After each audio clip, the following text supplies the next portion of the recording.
సంవత్సరం గడుస్తుంది అని అంటే నీకు ఒక అనుభవం వచ్చి ఉండాలి. నెక్స్ట్ లెవెల్లోకి నీ ఆత్మీయత వచ్చి ఉండాలి. అలా వస్తూ ఉన్నప్పుడు ఆయన నీ మీద శ్రద్ధ చూపించడానికి ఇష్టపడుతూ ఉన్నాడు.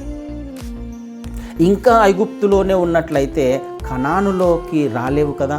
కనాను మీద ఆయన దృష్టి ఉంది, ఐగుప్తులో లేదు. లోకములో ఉన్న వారి మీద ఆయన కనుదృష్టి లేదు.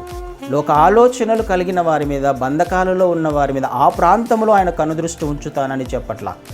ఆయన సిద్ధపరిచిన ఒక ప్రాంతం ఉంది, ఆ ప్రాంతంలోనే ఆయన కనుదృష్టి ఉంటుంది. అందులోకి నువ్వు నేను రావాలి, స్వాధీనపరుచుకోవాలి, నేను స్వతంత్రించుకోవాలి, నా అంతకు నేను రావాలి.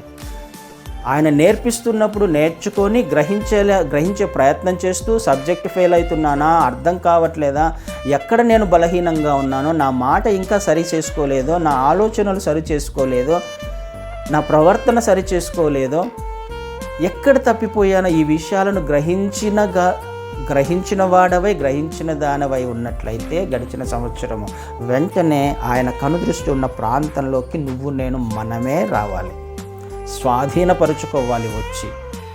అప్పుడు ఆయన నిన్ను భద్రపరుస్తాడు, నీకు కావలసిన ప్రొవిజన్ని ఇవ్వడానికి ఇష్టపడుతున్నాడండి. ఒక్కసారి ఆలోచన చేద్దాం. నూతన సంవత్సరంలో సమయం ఇంకా మించిపోలేదు, మొదలైంది.